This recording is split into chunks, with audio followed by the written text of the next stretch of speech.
एक मराठा लाख मराठा घोषणा थांबव म्हणणारा कोणती अथॉरिटी आहे? नाही चलेगा, नाही चलेगा. मला जीवे मारण्याच्या धमक्या दिल्या जात आहेत. हे फोन चालूच आहेत धमक्यांचे. मला तुम्हाला दाखवायचे कायम हे फोन चालू आहेत. तुमची जी अरेरावी मगरुरी माज आल्यासारखीची जी भाषा आहे ती भाषा आरक्षणासाठी कोणत्याच अर्थाने मागासले पण दाखवत नाही.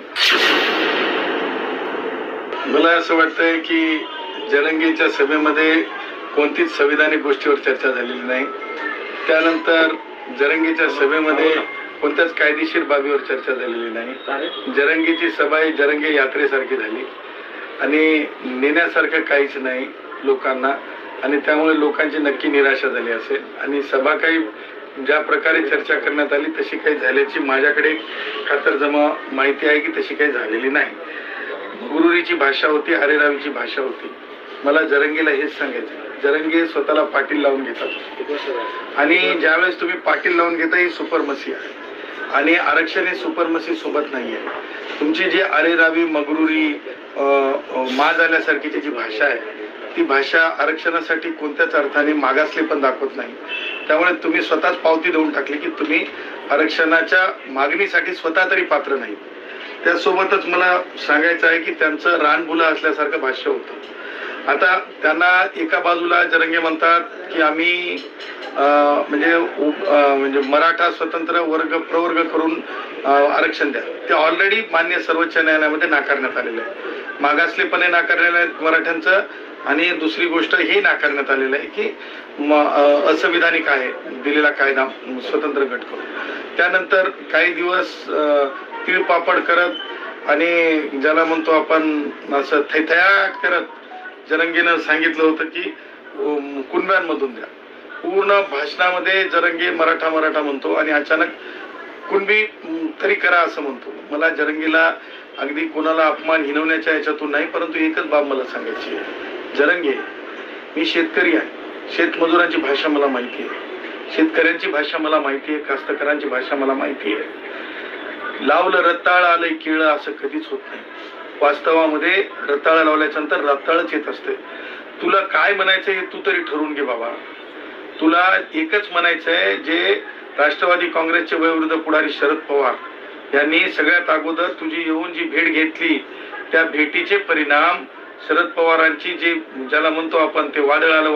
वादळ हे कायम नसतंय, वादळ हे निमित्तात्मक असतंय आणि त्याच्यानंतर वादळ हे कधी सुद्धा जे आहे परिणामकारक एका काळापुरतं असते, त्यानंतरचं नसते, लक्षात ठेव. त्यामुळं पॉलिटिकल बॉसेस मला कोणाला कोणत्या प्राण्याची उपमा द्यायची नाही, परंतु मला हेच म्हणायचंय की मी श्वानाचा सुद्धा लाड करतो. माझ्या इथं गाढव सुद्धा तुम्ही चॅनलवाल्यांनी दाखवलं होतं, त्याचा सुद्धा मी लाड करतो. पॉलिटिकल बॉसेससाठी लॉयल होऊन एका मर्यादेपर्यंत राहावं, त्याच्यावर राहता येत नाही. त्याच्यातून मला असं वाटतं की काहीच मिळणार नाही. म्हणे सारथीला पैसा द्या, पहिली गोष्ट विद्यार्थ्यांना म्हणजे उत्तेजित करणे उस्कवण्याचा त्याचा प्रयत्न आहे. मुळात सारथी ही संस्थेला निर्माण करून निधी देणं हे सुद्धा मागासलं नसताना देणं हे सुद्धा सरकारने केलेली मेहरबानी आहे. आणि म्हणून मला युवकांना मराठा भावांना हेच सांगायचं आहे, ते माझा श्वास आहे. प्रभू श्री रामचंद्राच्या विचाराला मी मानणार आहे. मी हिंदू राष्ट्र भारत हमारा मानणार आहे. मला आई भवानीच्या साक्षीनं तुम्हाला सांगायचं आहे की जे गुन्हे शरद पवारांच्या काळात नामांतरासाठी आत्ताच्या छत्रपती संभाजीनगर आणि तत्कालीन औरंगाबाद म्हणून ओळखलं जायचं, तिथे ज्या प्रकारे नामांतर आंदोलनकांवर झाले, पिढ्याने पिढ्या तिथे बर्बाद झाल्या, शरद पवारांना कोणाची दया आली नाही. त्याच्यामुळे हे जे गुन्हे गंभीर आहेत, या गंभीर गुन्ह्यांच्या संदर्भानं अशा सेक्शनच्या संदर्भानं सर्वोच्च न्यायालयाने सांगितलेलं आहे की असे गुन्हे वापस घ्यायचे नाहीत. मला जीवे मारण्याच्या धमक्या दिल्या जात आहेत. हे फोन चालूच आहेत धमक्यांचे. मला तुम्हाला दाखवायचे कायम हे फोन चालू आहेत. माझा खून जरी झाला तरी चालेल, परंतु खुल्या वर्गातल्या ब्राह्मणांपासून ते खुल्या वर्गातल्या शेवटच्या, मग तो कोमटी असेल, वैश्य असेल, तो मारवाडी असेल, जैन असेल, स्पेस सायन्स पर्यंत भारताला नेणारे सगळ्या जाती धर्मांच्या गुणवंतांसाठीच्या भारतरत्न डॉक्टर बाबासाहेब आंबेडकरांनी ठेवलेल्या जागांच्या रक्षणाची जिम्मेदारी माझी. म्हणे एक मराठा लाख मराठा म्हणतो, जरंगेचा अभ्यासच नाही. किंवा ते जरंगे एक मराठा लाख मराठा की पाकिस्तानी सैन्याच्या समोर उभं राहून ताट अंतक ताट सीना करून एक मराठा लाख मराठा ही घोषणा सैन्यातली घोषणा आहे, मनोबल वाढवणारी घोषणा आहे. हे तुझ्या म्हणण्यानं थांबणारी घोषणा नाही. तू कोण आहेस? एक मराठा लाख मराठा घोषणा थांबव म्हणणारा कोणती अथॉरिटी आहे? नाही चलेगा, नाही चलेगा. आणि म्हणून मला हे म्हणायचं आहे की कोणत्याही परिस्थितीमध्ये जे आरक्षण मागासलेच ठरत नाही मराठा समाज, ते दिलं जाऊ शकत नाही. त्या आरक्षणाला संविधानिक माझा विरोध आहे.